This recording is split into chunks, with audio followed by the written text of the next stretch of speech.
రాజీనామా చేసిన వైసీపీ ఎమ్మెల్సీలకి నోటీసులు జారీ చేశారు మండలి చైర్మన్. ఈ నెల 26న విచారణకు రావాలని ఆదేశించారు. కళ్యాణ్ చక్రవర్తి, కర్రి పద్మశ్రీ, పోతుల సునీత, మర్రి రాజశేఖర్ కి నోటీసులు జారీ అయ్యాయి. ఈ నెల 25న విచారణకు హాజరు కావాలని జయమంగళం వెంకటరమణకు సైతం నోటీసులు పంపించారు.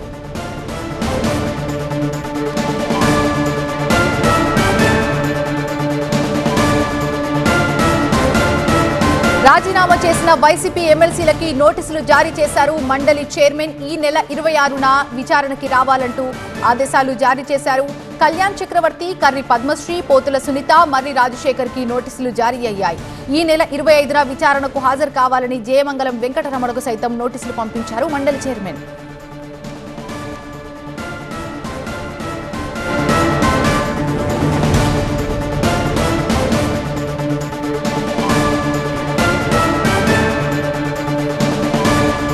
వైసీపీ ఎమ్మెల్సీలకు నోటీసులు జారీ చేశారు మండలి చైర్మన్. రాజీనామా చేసిన వారికి నోటీసులు పంపించినట్టుగా తెలుస్తోంది. ఈ నెల 26న అంటే ఇంకా సరిగ్గా 6 రోజుల సమయం ఉంది.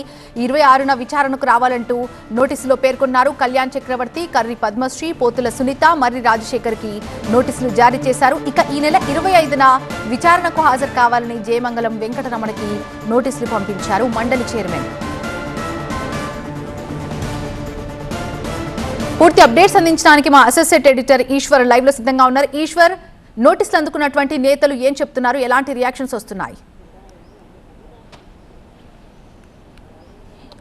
ప్రధానంగా మండలి చైర్మన్ ప్రస్తుతం జరుగుతున్న వివాదం నేపథ్యంలో అసెంబ్లీలో హెరిటేజ్కి సంబంధించి కావచ్చు, కల్తీ నెయ్యికి సంబంధించి కావచ్చు, సో ఇట్లాంటి పరిణామాలు జరుగుతున్న నేపథ్యంలో చైర్మన్ నోటీసులు ఇవ్వడం కొంత ఆసక్తిని రేకెత్తిస్తోంది. ఇది ఖచ్చితంగా పొలిటికల్ స్ట్రాటజీ దీంట్లో ఉంటుందన్న చర్చలు కూడా బయట పెద్ద ఎత్తున జరుగుతున్న నేపథ్యం కనిపిస్తుంది. అయితే ప్రధానంగా ఇటీవల కాలంలో జయమంగళం వెంకటరమణ తన రాజీనామాను ఆమోదించలేదని గతంలో ఆయన కోర్టుకు కూడా వెళ్ళిన నేపథ్యం కనిపిస్తుంది. దీనిపైన కోర్టు విచారణ కూడా సాగుతుంది. ఈ నేపథ్యంలో ఆయన ఇటీవల మాట్లాడుతూ కొన్ని ప్రలోభాలకు లోన్ కావాల్సి వచ్చింది, తాను అందుకోసమే పార్టీ మారాల్సి వచ్చిందంటూ చాలా కీలకమైన వ్యాఖ్యలు చేశారు. సో ఈ నేపథ్యంలో ఆ వ్యాఖ్యల నేపథ్యంలోనే మరొకసారి వాళ్ళని పిలిచి మాట్లాడాలని చైర్మన్ నిర్ణయించారు. 4గురికి దీంతో నోటీసులు ఇచ్చారు. ఈ 4గురిని 25వ తేదీన జయమంగళం వెంకటరమణ రాబోతున్నారు. ఆ తర్వాత 26వ తేదీన మిగతా వాళ్ళని రమ్మని సీఎం ఎవరైతే చైర్మన్ నోటీసులు ఇచ్చారు. సో ఈ నేపథ్యంలో వాళ్ళతో చైర్మన్ ఏం మాట్లాడతారు, వాళ్ళని పిలిచి ప్రలోభాలకి లోనయ్యారా లేకపోతే మీకై మీరు స్వయంగా మీరు రాజీనామా చేశారని అడిగే అవకాశం ఉంటుంది. ఒకవేళ సాధారణంగా రాజీనామాను ఆమోదించే బదులు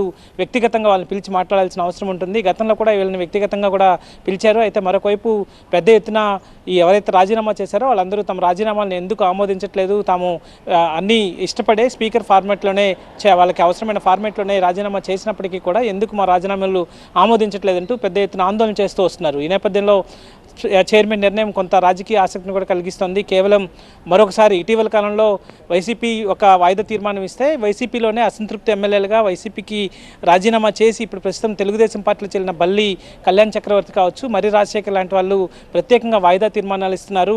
వాళ్ళు చెప్తోంది ఒకటే, తమ రాజీనామాలు అంగీకరించకపోవడంతో ఖచ్చితంగా మేము వైసీపీ సభ్యులుగానే తిరిగి మళ్ళీ వాయిదా తీర్మానాన్ని ఇవ్వాల్సి వస్తుంది. వైసీపీకి వ్యతిరేకంగా ఇవ్వాల్సి వచ్చినా కూడా కానీ మా రాజీనామాలు ఆమోదించకపోతే మేము టెక్నికల్గా వైఎస్ఆర్ కాంగ్రెస్ పార్టీ సభ్యులుగానే ఉన్నాం కాబట్టి ఆ పేరుతో ఇవ్వాల్సి వస్తుందంటూ వాళ్ళు మాట్లాడడం జరిగింది. సో ఈ నేపథ్యంలో స్పీకర్ నిర్ణయం ఎలా ఉండబోతుంది, ఆయన కేవలం నోటీసులు ఇచ్చి పిలిచి మరొకసారి వాళ్ళు కేవలం వైసీపీ అసంతృప్తిగా వాదులు లేకపోతే తెలుగుదేశం పార్టీలో జాయిన్ అవబోతున్నారు కాబట్టి వాళ్ళని అలా ఎక్స్పోజ్ చేయడానికి నోటీసులు ఇచ్చారా లేకపోతే నిజంగా వాళ్ళ రాజీనామాలను ఆమోదించే ప్రక్రియ ఏమైనా జరుగుతుంది, అందులో భాగంగానే వ్యక్తిగతంగా వాళ్ళని పిలిచే మాట్లాడుతున్నారా? కోర్టులో వివాదం ఉంది కాబట్టి కోర్టుకు కూడా ఆన్సర్ చేయాల్సి ఉంటుంది కాబట్టి కోర్టు డైరెక్షన్ మేరకు ఈ వ్యవహారాన్ని చేపట్టారా లేకపోతే ఇంకేమైనా రాజకీయ అంశాలు ఉన్నాయా అన్నది చూడాల్సిన అవసరం. ఎవరైతే రాజీనామా చేశారో వాళ్ళందరూ చెప్తుంది ఒకటే మాట, తాము రాజీనామా మా వ్యక్తిగతంగానే మా ఇష్టపూర్వకంగానే రాజీనామా చేశాం, దానికి సంబంధించిన కరెక్ట్ ఫార్మేట్లోనే రాజీనామా పత్రాన్ని కూడా అందించాం, కానీ రాజకీయ కారణాలతోనే చైర్మన్ ఇంకా మా రాజీనామాలను ఆమోదించలేదని చెప్తున్నారు. సో వీళ్ళందరూ వైసీపీ సభ్యులు, ప్రస్తుతం వైసీపీ స్ట్రెంగ్త్ కౌన్సిల్లో ఎక్కువ ఉంది. ఈ నేపథ్యంలో వాళ్ళ ఒకవేళ రాజీనామాలు ఆమోదించబడితే వాళ్ళందరూ తిరిగి తెలుగుదేశం పార్టీ తరఫున వాళ్ళు కానీ లేకపోతే మరొకరు తెలుగుదేశం పార్టీ తరఫున ఎలక్ట్ అయ్యే అవకాశం ఉంది. ఎందుకంటే ఎమ్మెల్యే కోటా నుంచి కాబట్టి ఎమ్మెల్యేలు అందరూ ఎక్కువ మంది దాదాపుగా 164 మంది కూటమికున్నారు కాబట్టి ఎమ్మెల్యే కోటాలో ఉన్న అభ్యర్థుల రాజీనామాలు ఎమ్మెల్సీల రాజీనామాలు యాక్సెప్ట్ చేస్తే మళ్ళీ తెలుగుదేశం సభ్యుల ప్రాబల్యం పెరిగే అవకాశం ఉంది. అందుకనే చైర్మన్ అలాంటి నిర్ణయం తీసుకుంటారా, లేకపోతే కోర్టుకి చెప్పాల్సి ఉన్న నేపథ్యం కాబట్టి ఆ నేపథ్యంలోనే చేస్తారా, లేకపోతే ఇటీవల ప్రలోభాలకు గురయ్యామని చెప్పి చేసిన కామెంట్స్ నేపథ్యంలో వ్యక్తిగతంగా పిలిచి మాట్లాడాలనుకున్నారా అన్నది తెలియాల్సి ఉంది. దీని మీద మాత్రం కొంత ఆసక్తికరమైన చర్చ అయితే ప్రస్తుతం నడుస్తున్న పరిస్థితి కనిపిస్తుంది. Right, thank you Eshwar.